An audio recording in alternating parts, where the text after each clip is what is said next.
Hello editing lover people, welcome to my new photo editing video. Viewers, আজকে আপনাদেরকে যে ধরনের ফটো এডিটিং দেখাবো তা অলরেডি আপনারা স্ক্রিনে দেখতে পাচ্ছেন। তো ভিউয়ার্স, চলুন আর কথা না বাড়িয়ে ভিডিওটি শুরু করা যাক। তো ভিউয়ার্স, আমি স্ন্যাপশিট ওপেন করে নিলাম। এবার আপনার পাশে একটি পেন আইকন দেখতে পাচ্ছেন, এটি হচ্ছে টুলস। আমি এই টুলসে ক্লিক করব। এবার এখান থেকে আপনারা উপরে কার্ভস নামে একটি অপশন দেখতে পাচ্ছেন, আমি এই অপশনে ক্লিক করব। তারপর নিচে আপনারা তিনটি অপশন দেখতে পাচ্ছেন। তো প্রথমে যে সার্কেল অপশনটি আছে আমি এখানে ক্লিক করব। এখান থেকে প্রথমে যে আরজিবি ফিল্টারটি আছে আমি এটা সিলেক্ট করে দেব। এবার পাশে আপনারা একটি স্কেল দেখতে পাচ্ছেন, এর যে আপার বাটনটি আছে আমি এটি একদম লো করে দেব। তারপরে যে লোয়ার বাটনটি আছে আমি এটি হাই করে দেব। তো ভিউয়ার্স, আপনারা দেখতে পারলেন যে আমার ফটোটি নেগেটিভ ভার্সন হয়ে গেল। তো আমি আমার ফটোটি এখন এভাবে অ্যাপ্লাই করে নিলাম। এবার আমি আবারও কার্ভসে আসব। এবার এখান থেকে সে সার্কেল অপশনে গিয়ে আমি যে একটি আপনারা দেখতে পাবেন যে একটি রেড অপশন আছে, আমি রেড অপশনটি সিলেক্ট করে নেব। ঠিক আছে। তো এবার এর যে আপার বাটনটি আছে আমি এটি লোয়ার করে দিচ্ছি। ওকে ভিউয়ার্স, তো এবার আমি আমার এই ফটোটিকে সেভ করে নেব। তো আমি আমার সে অরিজিনাল ফটোটিকে আরও একবার স্ন্যাপশিটে ওপেন করে নিলাম। এবার আমি টুলসে আসলাম। তারপর নিচে আপনারা ডাবল এক্সপোজার নামে একটা অপশন দেখতে পাচ্ছেন, আমি এখানে ক্লিক করব। তারপর এর নিচে আপনারা প্লাস আইকন দেখতে পাচ্ছেন, আমি এখানে ক্লিক করব। তো একটু আগে আমি যে ফটোটি এডিট করলাম সেই ফটোটি আমি এই ফটোটির উপর সেট করে দিলাম। এবার মাঝখানে আপনারা একটি স্টাইল অপশন দেখতে পাচ্ছেন, এখান থেকে আমি লাইট অ্যান্ড অপশনটি সিলেক্ট করে দেব। তো ভিউয়ার্স, আপাতত আমার এখানকার কাজ শেষ হয়ে গেল। তো এবার আপনারা উপরে যে অ্যারো সাইন দেখতে পাচ্ছেন এটি হচ্ছে স্ট্যাক অপশন, আমি এখানে ক্লিক করব। এখান থেকে যে ভিউ রিডস আপনারা দেখতে পাচ্ছেন আমি এখানে ক্লিক করে দেব।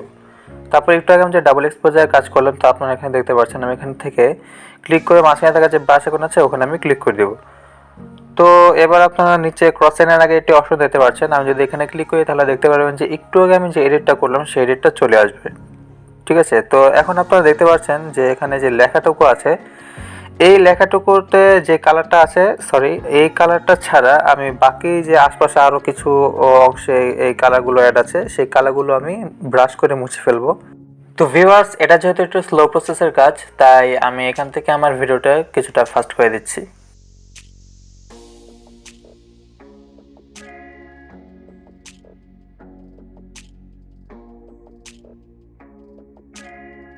ওকে ভিউয়ার্স, তো আমার এখানকার কাজ শেষ হয়ে গেল।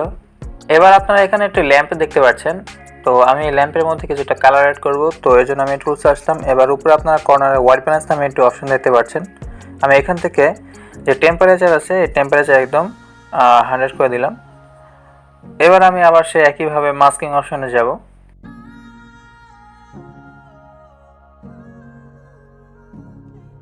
তো এবার যে এখানকার ল্যাম্পটি আছে এই ল্যাম্পের উপর আমি ব্রাশ করে করে একটু আগে যে কালারটা মোটামুটি আমি এখানে ক্রিয়েট করেছিলাম সেই কালারটা আমি এখানে নিয়ে আসবো। তো এখান থেকেও আমি আমার ভিডিওটা ফাস্ট করে দিচ্ছি।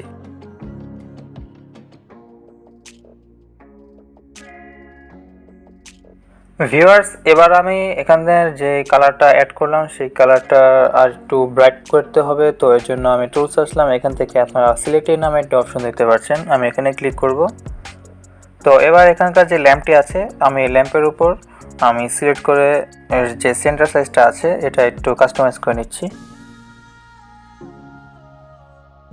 এবার ভিউয়ার্স, এর যে ব্রাইটনেস বা স্যাচুরেশন কন্ট্রাস্ট যা আছে এগুলো আমি কাস্টমাইজ করে নেব।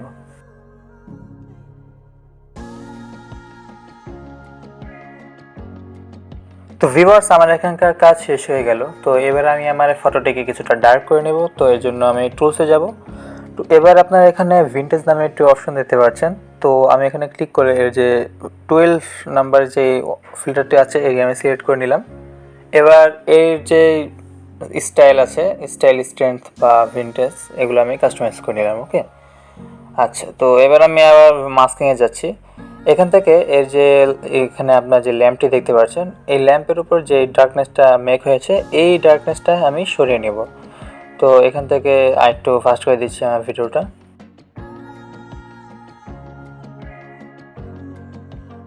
ভিউয়ার্স, এবার আপনারা এই ফটোটির মাঝখানে কিছুটা এক্সট্রা ব্রাইটনেস দেখতে পাচ্ছেন। তো এই ব্রাইটনেসটা কমানোর জন্য আমি সিলেক্টিভে আসলাম। সিলেক্টিভে এসে আমি এই ব্রাইটনেসটা কমিয়ে নেব।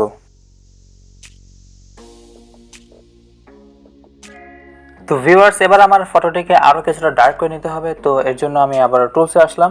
এবার এখান থেকে আমি কার্ভসে ক্লিক করছি। তারপরে যে স্টাইল অপশনটি আছে আমি এখানে ক্লিক করে ডার্কের নামে যে ফিল্টারটি আপনারা দেখতে পাচ্ছেন আমি এটা সিলেক্ট করে নিলাম। এবারের পাশে যে স্কেলটি আপনারা দেখতে পাচ্ছেন আমি স্কেলটি থেকে কাস্টমাইজ করে আমার এই ফটোটিকে আরও কিছুটা ড্রামাটিক ডার্ক করে নিচ্ছি।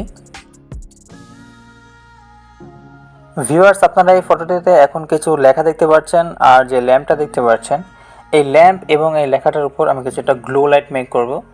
তো এর জন্য আমি টুলসে আসলাম, তারপর এখান থেকে কার্ভসে গিয়ে যে সার্কেল অপশনটি আছে আমি এই অপশন থেকে রেড ফিল্টারটি সিলেক্ট করে নিলাম।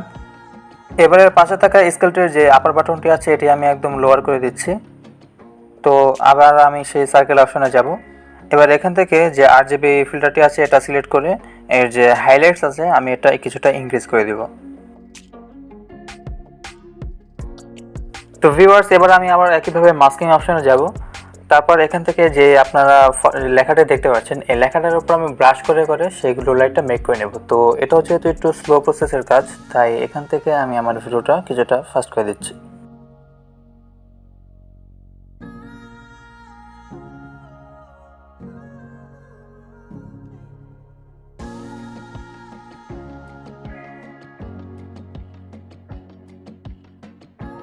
ভিউয়ার্স, আমার এই লেখাটার উপর গ্লো লাইট মেক করা হয়ে গেল। তো এবার যে ল্যাম্পটি আছে এই ল্যাম্পের উপর গ্লো লাইট মেক করতে হবে। তো আমি আবার সে একইভাবে টুলসে আসব, টুলসে থেকে আমি সেই কার্ভসে যাব। ভিউয়ার্স, এবার এখান থেকে আমি কিছুটা ব্রাইট ইয়েলো কালার মেক করে নেব। তো আমি এখান থেকে আমার ভিডিওটা কিছুটা ফাস্ট করে দিচ্ছি।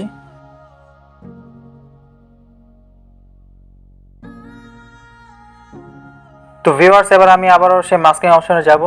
এবার এখান থেকে যে আপনারা আমার ফটোটিতে ল্যাম্প দেখতে পাচ্ছেন এই ল্যাম্পের উপর আমি ট্যাপ করে করে এই ল্যাম্প থেকে একটু গ্লো লাইট মেক করে নেব। ওকে ভিউয়ার্স, তো আমার এখানকার কাজ শেষ হয়ে গেল। এবার আমি এই ফটোটির কিছুটা কালার অ্যাডজাস্ট করে নেব। তো এর জন্য আমি টিউন ইমেজে আসছি। টিউন ইমেজ থেকে এর যে স্যাচুরেশন, কন্ট্রাস্ট বা অ্যাম্বিয়েন্স যা আছে এগুলো আমি এখন কাস্টমাইজ করে নিচ্ছি। তো ভিউয়ার্স, আপনারা এই লেখাটার উপর যে গ্লো লাইটটা দেখতে পাচ্ছেন তো আমার কাছে মনে হচ্ছে যে এই গ্লো লাইটটা রিয়েলি হয়নি। তো এটাকে আরেকটু কিছুটা অ্যাডজাস্ট করে নিতে হবে। তো এর জন্য আমি সেই ভিউয়ার্সে আসলাম।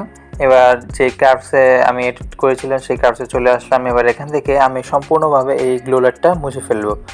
তো এবার আমি এই কার্ভসের যে মানটা আছে এটা 25 রেখে এর উপর গ্লো লাইট মেক করে নিচ্ছি।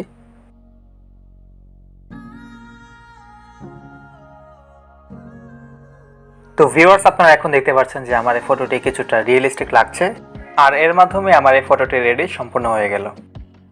ভিউয়ার্স, হোপফুলি আমার এই ভিডিওটি আপনাদের ভালো লেগেছে। যদি এই ভিডিওটি ভালো লেগে থাকে তাহলে অবশ্যই আমার এই চ্যানেলটি সাবস্ক্রাইব করে দিবেন আর পাশে থাকা বেল আইকনটা ক্লিক করে দিবেন যাতে এই ধরনের নতুন নতুন ভিডিও আপলোড করার সাথে সাথে সবার আগে আপনি পেয়ে উপকৃত হতে পারেন। তো ভিউয়ার্স, আজকের মতো এখানেই বিদায় নিচ্ছি। সবাই ভালো থাকবেন। আল্লাহ হাফেজ।